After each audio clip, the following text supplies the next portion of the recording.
Hello and welcome to round one with Abzan Evo. Um, so at first I was pretty disappointed about this hand, but looking at it more, I think it's pretty good. So if you actually think about what's going on, so we won our opponent mulligans, so whatever, that's like a bonus. But we have a lot of. So one of the things that can happen in this deck is that, or like even these creature decks in general, is that you draw your hate pieces randomly and then like you just spike a match for like I don't know, you just had a Spellskite in your opening hand, and your opponent just plays a turn one Slippery Bogle, and you're just like, oh, turn two Spellskite, and they're just like, oh gosh, why? And this is like a hand that really does that. So we've got Ooze to cover some decks, we've got Pontiff to cover some decks, we've got Finks to cover some decks, we've got Revelark to cover the decks we want to go fair against. The hand's not great. Like, it doesn't have like an all-around awesome game plan, but it's got a little bit of everything that lets us, very hard, like spike the game very hard against a lot of different decks. So I'm pretty happy with it. It's about what I could ask out of a fair hand. Though I think this deck's going to have a lot of fair hands because it's just. I guess like Mana Dork Rhino is like your good draw, but like you have a lot of just like random stuff and not a lot of tutors, so we'll see.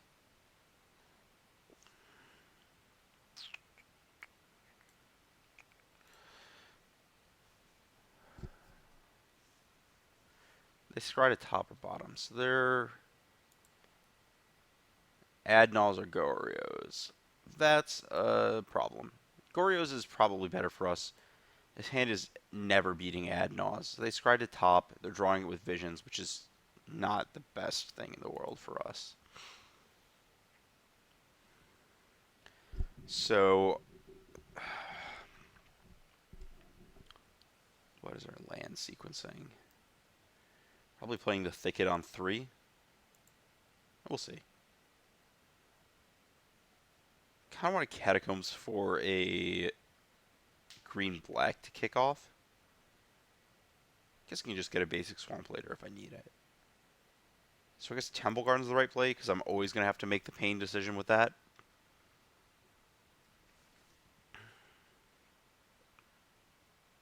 Okay, so add Naws.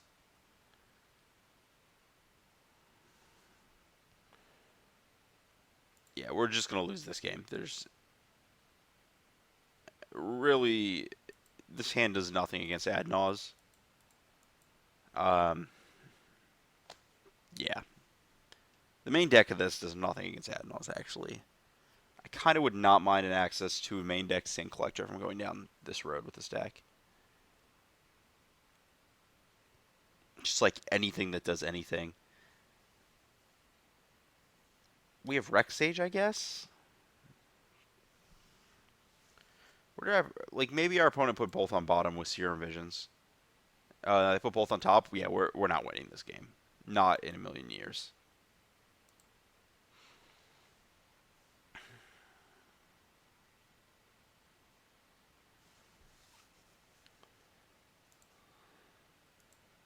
Fortunately, I think that we're extremely far ahead in sideboard games. So the correct play, I think I just want to get a green source here. My life total shouldn't matter.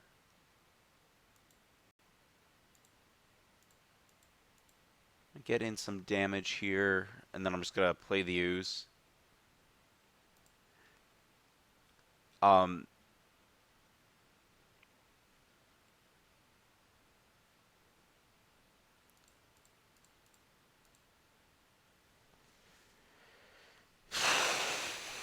I guess so. My thought was I lose a damage now, so I get in a damage this turn, and I lose a damage next turn relative to playing Kitchen Finks. So I'd attack for 3 this turn and then 4 next turn as opposed to 2 and 5. But I get a mana extra next turn off playing that. But the thing I should have thought about is how long it takes me to Evo into the combo, which I'm not doing especially fast here.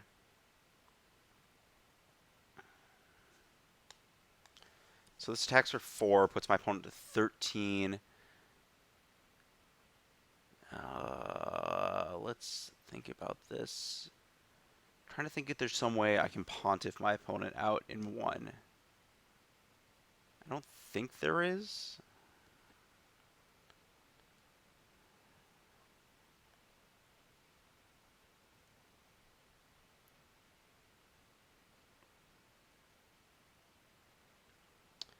13, 7, 12. We're one short there. So we're still 2 attacks away from lethal. Feeder doesn't do it. We can't Evo into the kill next turn. Can we Evo into Angel and kill our opponent next turn? Well, we can't Evo because the issue is that if we play a 3-drop, we have to sack a 3-drop to find Angel.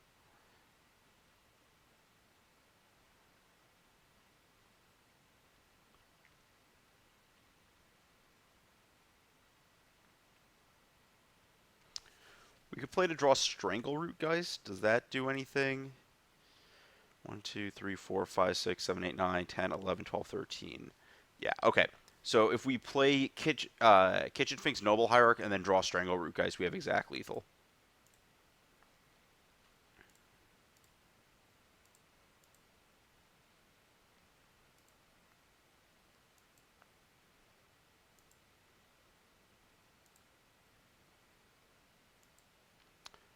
I think, though, when I was thinking about the damage trade-off and getting the mana, I think that playing the Finks is actually the right play because it lets me...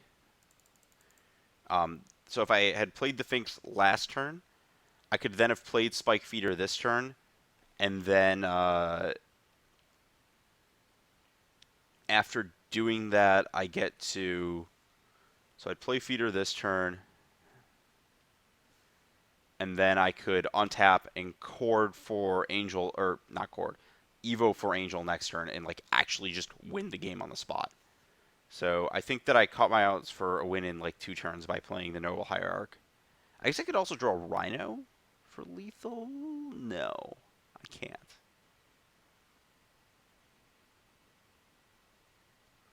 Pontiff without a sack outlet is a significantly worse Magic card. That's like one of my issues with this. Yes, bottom. Should keep in mind that. So they're just another Finks. Okay,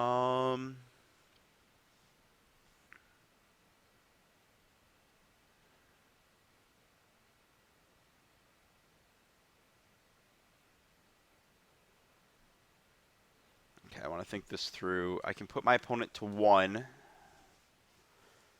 I Pontiff. Going infinite doesn't really matter. I guess gaining infinite life does beat all their combo stuff. So if I put my opponent to 6, and the Angel's Grace, I can then Rhino and win the game.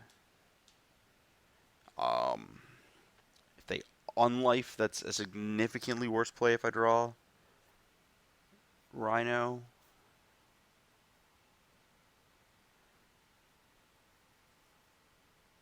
When does Lotus Bloom come off a suspend? 2 turns. If they're holding an unlife in hand and have the Adnals, I'm just dead. If they play the unlife, I think I'm supposed to play Spike Feeder here.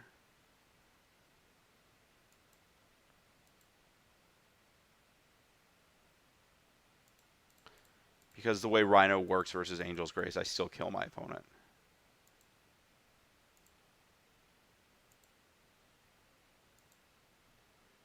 And they've been bottoming cards pretty aggressively, so it's very possible that they're... The 2 situations about what's going on in their hand, just based on what's happened, either they have Unlife plus Adnals, and they're just waiting to do it in 1 turn because they're under no pressure. So they just like don't randomly lose to a Rex Sage, or they just don't have the Adnals yet, which is a very real thing to happen.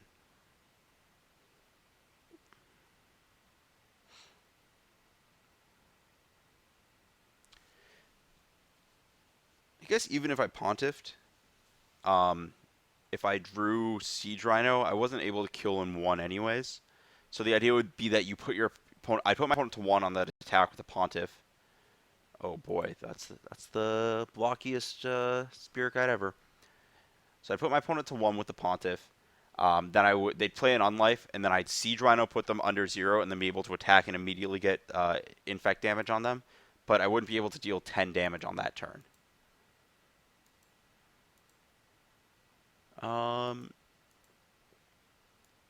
I don't see a reason to do anything there. I guess I just attack with everybody. I don't see a reason to. So if I block,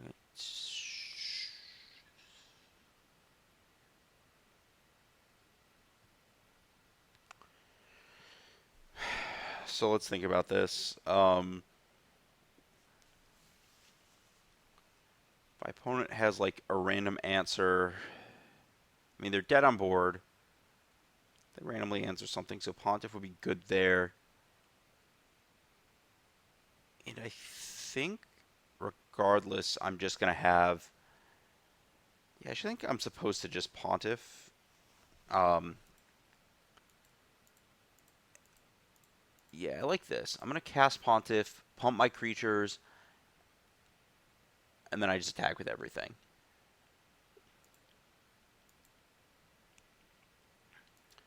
So, like, if my opponent had a random answer, they could block Finks, random answer, like Scavenging Ooze. I'd get a token, but I'd only be dealing 4 this turn, and they'd have another turn to rip out. Whereas this forces their hand on casting an Angel's Grace when they might not have another. I guess I didn't have to attack with the nobles. I could have only attacked with, like, 1 noble. Wow.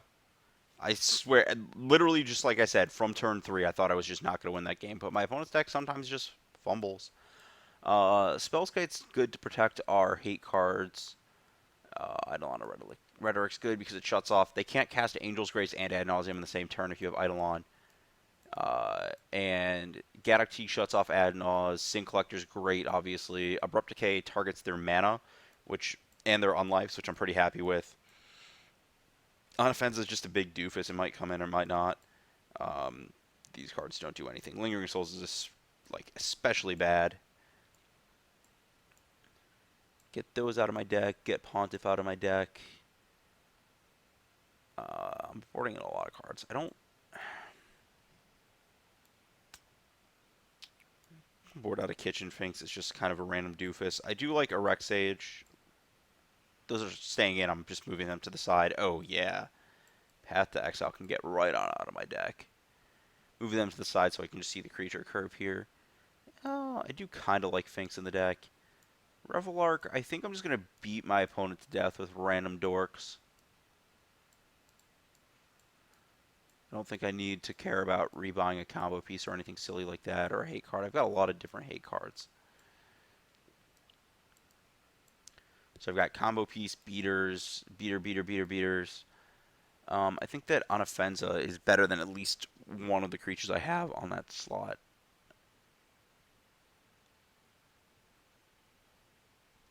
I don't know which one, though. Ooze is just like literally Grizzly Bear.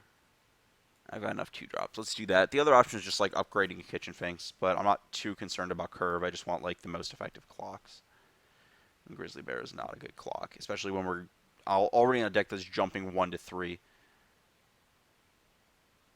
I don't think Pontiff's Anthem effect is that great, so let's do this.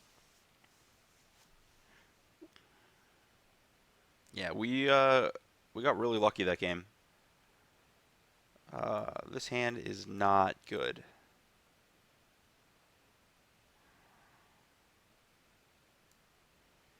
It's really funny because like even if we keep and hit, like our second land's Gavany Township, we just don't have access to our unoffensive because of that. This hand is really good though.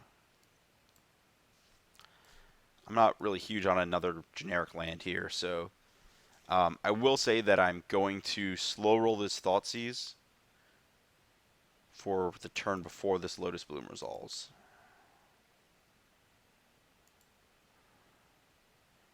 Just give my opponent the maximum number of chances to put an Ad Nauseam into their hand so I can take it. Because that's like the key faltering point of the Ad Naus deck is that it's... Yeah, the damage doesn't matter. Anyways, the key faltering point is that it's the same with like a lot of these decks, like any Hive Mind variant as well. There's only 4 Hive Minds in the format. You can only play 4 Hive Mind or 4 Ad Nauseam or 4 of whatever. It's not like Splinter Twin where like in theory you could play a Kiki Jiki on top of your Splinter Twin when that was legal or whatever, or all the other various combo decks where you can make those kind of decisions.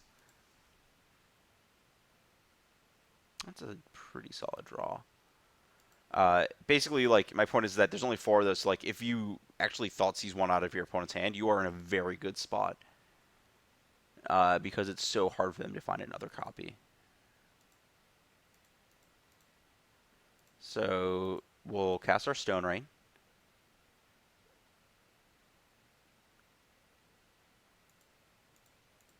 That's, really all I want Abrupt Decay to do here. Stone Rain my opponent. There's one counter left on the Bloom now. Okay, so this is the turn I Thoughtseize. And then after Thoughtseizing, I can make a determination whether I want to go Evo to anything or just beatdowns.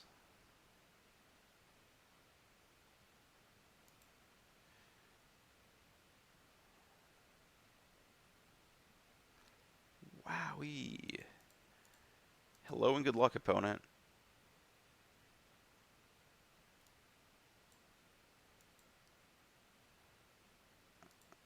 Well, yeah. Adnaw's Angel's Grace. So I'm going to take the Adnaw's because that's the less replaceable piece. I know their card in hand is Angel's Grace. And I kind of want to Evo, but I don't know what I want to Evo for. They're going to pay for their pact with the Lotus.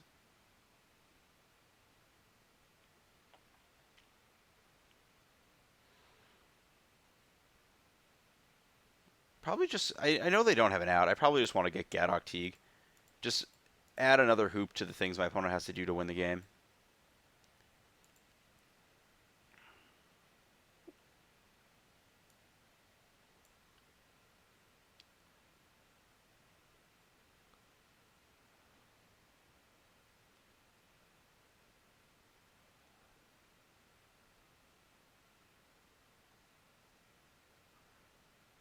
The other option is Rex Sage, but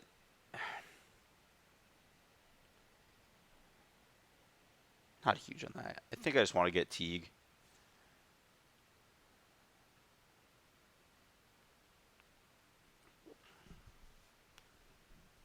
Yeah,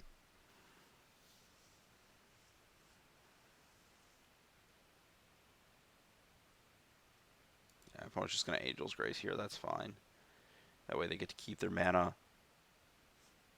I actually think I like that. So, like, if I destroyed the Unlife, they would have probably just paid with the mana and kept the Angel's Grace. But I like this setup a little bit more because they have to kill the Teague to win still. And I can, like, blow up the Unlife and leave them with just nothing. Maybe that's a little greedy. Could have had one piece. No mana, though. I guess the mana's kind of a piece. What did they do? They went top, bottom? That's fine for me. Yeah, sure. Crappy beats it is. Man, this is not a combo. These two are not good friends. So 16, 10. Yeah, we are still a ways off of killing our opponent, but they're a ways off of killing us.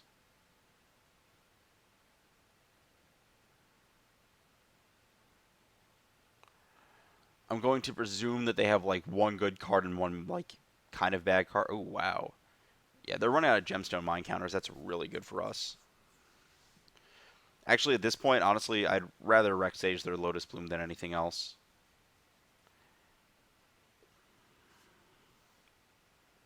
Yeah, maybe I should have had both Rex Sages in the deck.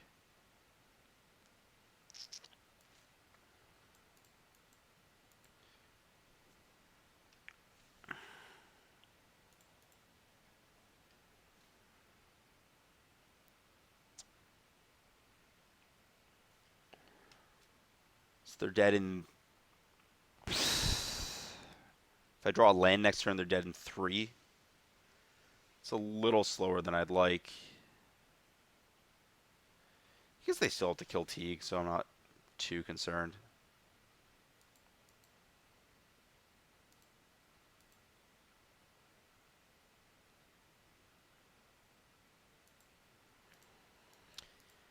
Yeah, definitely not casting it.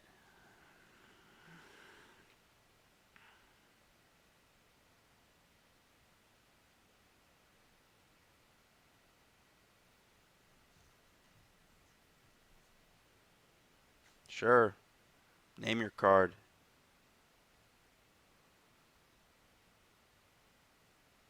What are you even naming in this spot?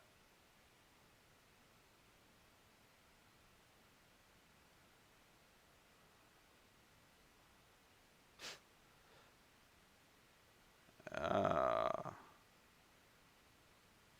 they named Lab Maniac. Okay. So I guess that kill does get around Gaddock Teague. I forgot about that. The spoils, um, so they can spoils their whole deck away, and then play the Maniac. Oh, I have a beefy creature over there.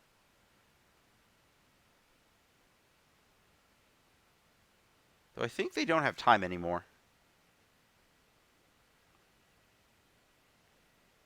Just like if I don't attack with Gaddock Teague here.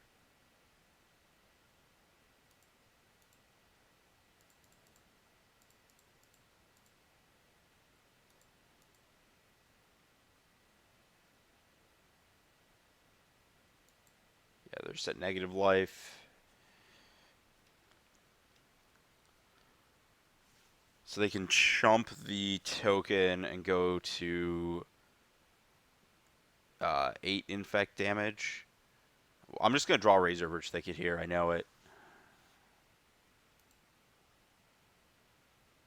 Yeah, okay, that's fine. This should be lethal.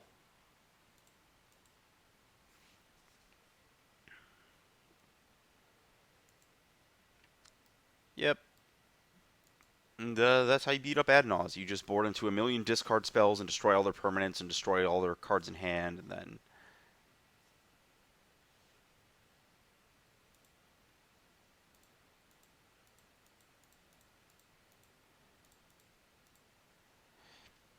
pretty easy.